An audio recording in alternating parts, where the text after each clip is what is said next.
In just a moment, I'll sign a bill exactly like we asked Democrats to send us all along. This cost the country $1.5 trillion, this little excursion that they took us on. Today on the Playbook Podcast, the government has reopened and DC is getting back to normal, whatever that means.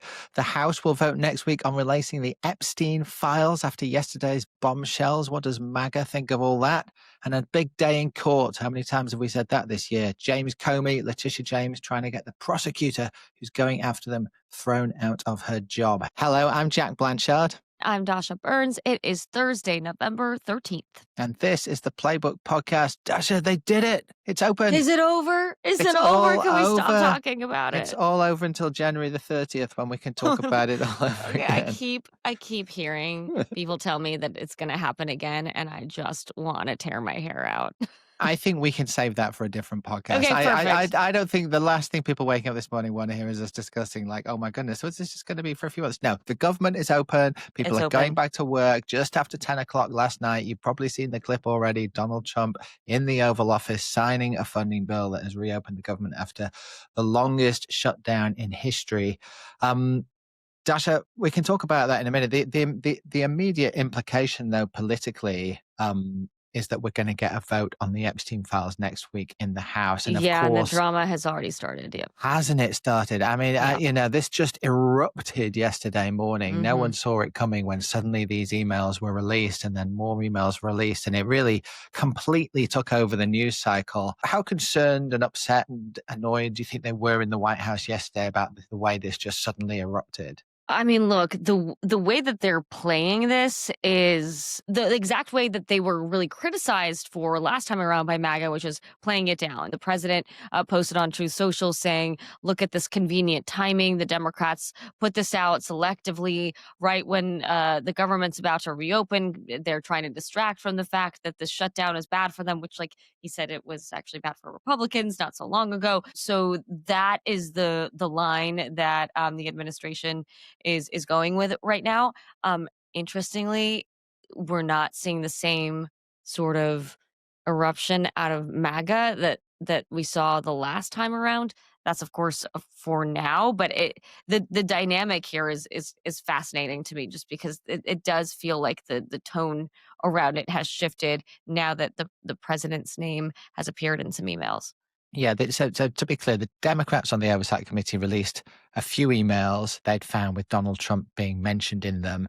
And the Republicans on the committee released all the rest of the emails. This is stuff they got from Epstein's estate last week. And there's like 20, 30,000 of them. So there's a lot there to unpack.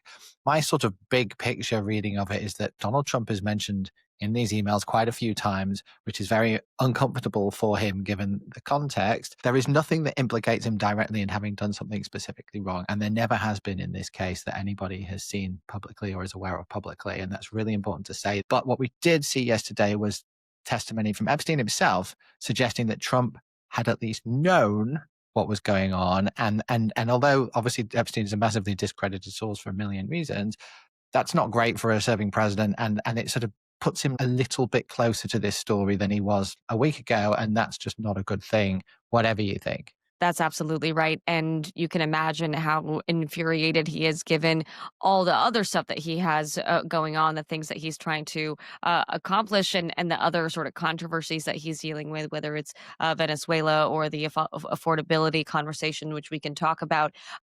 This is not what the White House wanted. Of course, they were gearing up for this. I don't know that they knew that this is what was coming, but knowing that the conversation was going to burble up again.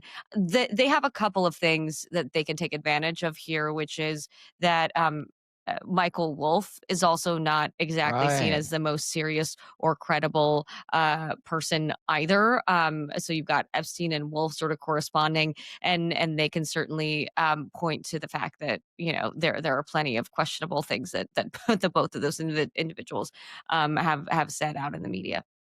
Absolutely. Quite a few famous names suddenly being dragged in with the release of those emails. Larry Summers corresponding with Epstein as well. And we saw some of those emails yesterday for the first time. We now have this vote next week because the House is sitting. The petition has been signed by the sufficient numbers. There is going to be a vote next week. What I thought was really interesting, Dasha, was watching the White House scrambling around at the last minute yesterday, trying to stop this vote happening and going after a couple of the Republicans who signed the petition and trying to get their names taken off it before the new congresswoman was sworn in.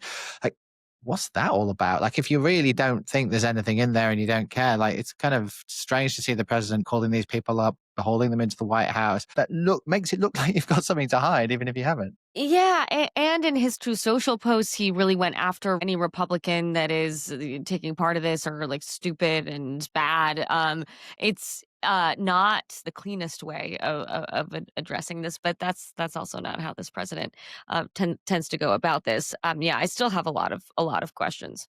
I have no idea if these files are ever going to get released. You know, even if the House votes for it next week, which it sounds like they will, they're talking about a lot of House Republicans coming around and voting for it, which is another interesting thing if that's what happens. But then, of course, it still has to go through the Senate and all these other processes. But the thing that's interesting to me, that's like, how is this landing amongst Trump's own supporters? And you alluded to it. You know, this has not erupted today in MAGA world and in conservative media in the way it became a very big story organically earlier in the summer. You know, I was going through lots of MAGA adjacent podcasts and stuff yesterday. People were not really talking about it, or if they were very dismissive about what came out. It's, you know, a Democrat hoax. It's, you know, very selectively chosen emails.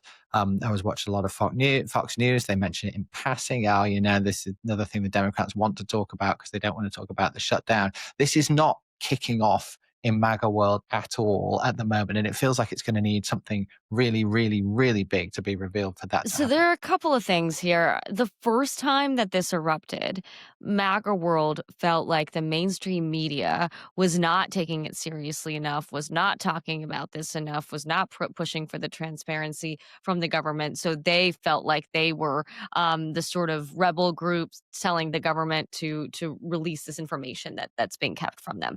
Um, the first time around, by the end of that sort of series of news cycles, the administration had done a lot of curating, of talking to, of engaging and talking down of a lot of those influencers that were leading the mob online. They had those relationships, and by the end, they kind of talked everybody into like, hey, chill out on this thing. And so I think the effects of now the media is talking about it, is taking it seriously. Democrats are now taking the mantle of this Epstein thing.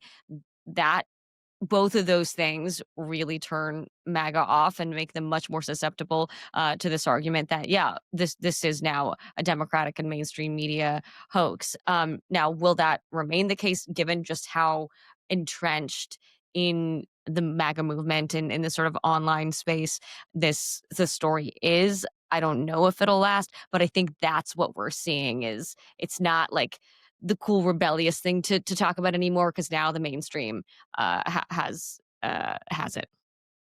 Here's the thing. After however many hours I spent yesterday listening to these podcasts, watching these shows, they were still really angry with Donald Trump. It's just not about this. We talked on the podcast yesterday morning about the schisms that have been opening up in both parties over the last couple of weeks. Well, it was so very blatant to me listening yesterday. And the thing that's really, really upset MAGA this week is the H-1B visa thing, the interview that Donald Trump gave to Fox News logger Ingram, in which he, you know, they really had a bit of a back and forth on this issue. And he very much comes across as being pro H-1B visas, and she gives as good as it gets. And, you know, that there is a lot of upset about it. I listened to hours of Steve Bannon's podcast where they just tore into H-1B visas and anyone who would dream of supporting them, and how, you know, someone was on his podcast saying Donald Trump is a corporate shill. Like this is not stuff you would have expected to be hearing just a few months ago when they're all, you know, pushing in the same direction, the Doge days and all that excitement on the right when Donald Trump first came in.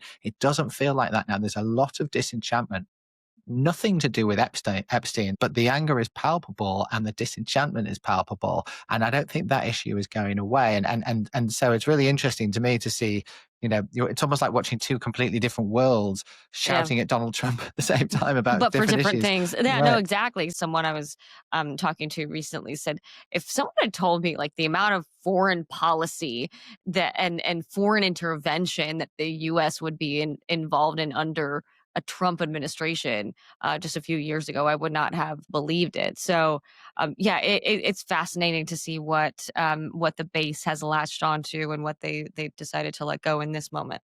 It's a sort of, maybe not cliche, in fact, a truism that presidents often tend to get much more interested in foreign policy in their second term. The longer you're in the job, you start to sort of enjoy the statesman-like aspect of it. You start to think about your legacy as like not just someone working in their own country, but in the grand sweep of history. You kind of would have thought Donald Trump might be immune to all that stuff, but we are actually seeing the same pattern playing out exactly. And this whole sort of quest for a Nobel Peace Prize, is a small part of that, but it is part of that. It's about how will I be remembered? What were my great achievements? Looking for something almost on a different level to sort of everyday politics. Yeah, absolutely. Let's talk about the shutdown ending. We watched Trump last night in the Oval Office. A couple of things were interesting about his performance there to me. One, he didn't take any questions, which is pretty unusual for Donald Trump these days. Presumably didn't want to spend the time talking about Jeffrey Epstein when he wanted to talk about the shutdown. Right. So he was on message, but he was also on message on affordability, wasn't he? He wanted to talk about affordability in a way, in a more forthright way, in a slightly, dare I say, scripted way that we haven't necessarily seen from him over the past couple of weeks. Talking about all their achievements and their tax cuts and why they're great for working class people and all that stuff. And felt like maybe that message is just starting to get in a little bit. Yeah, James Blair told me last week that the president was going to start ramping up his messaging on cost of living, on affordability, on the economy in general. And it was very clear that those talking points were on his desk as he was delivering that message last night. Yeah, completely. With my signature, said the federal government will now resume normal operations and my administration will continue to lower the cost of living. First thing he said was on the piece of paper he had in front of him, dare I say, like, this is the thing you have to say, Mr. President, you're going to lower the cost of living. Of course, when he went off script, he still said that this is like the greatest economy of all time and everyone should be thrilled. But the message is in writing and is there, and he's trying to deliver it. And I think we will keep hearing that from the president going forward now, especially given the election results we had last week. Let's just talk about the president's legal campaigns against his enemies, because of course that is one of the ways he's been trying to stir up support amongst his very angry MAGA base. There were much excitement amongst his supporters when the charges landed against James Comey, the former head of the FBI, and others. Well, as happen chance would have it, Comey is in court tomorrow, and Letitia James, their lawyers, are trying to have the prosecutor who's pursuing their cases dismissed. Lindsay Halligan, who, as you know, Dasha, used to work in the White House and was Trump's personal lawyer and not in any sense an experienced prosecutor. They want her thrown off the job. And so it could be that these big wins for MAGA that were these charges actually, fall at the first hurdle of even having a prosecutor who can pursue them. Right. But I don't think that that's the point, right? The MAGA base wants them in jail and all of that. But I think for President Trump, the point is to drag them through this process and make their lives as miserable as possible because he feels that that's what was done to him. Before we go, there was quite a big, important funeral in Washington last night. Tell us who that was for, Dasha, and why we should be interested. Jane Goodall, one of my childhood heroes. If I were not sitting here with you this morning doing this job, I would be out with the chimpanzees in a forest somewhere. News, monkeys. It was a tough call, and here's where I landed. And also, her favorite animal was a dog. She devoted her life to primates, but she said dogs are her favorite animal because they just love you and trust you, and they are man's best friend, whereas chimpanzees, she said, are a little bit too much like humans and they can be violent and mean. So dogs are better. I can see why you thought covering Washington politics would be sort of, not dissimilar in some ways. Sometimes I feel like the Jane Goodall of DC. Yeah, I know what you mean. We saw pictures last night of Nancy Pelosi in the church, Leonardo DiCaprio and others, as DC said farewell to Jane Goodall. All We right, love Jane. Dasha, thank you so much for being here. Thanks everyone for listening. That's all we got time for today. We've got loads more news and analysis in today's Playbook newsletter, which you can find at politico.com/playbook. And Adam and Megan will be with you tomorrow. Have a great day.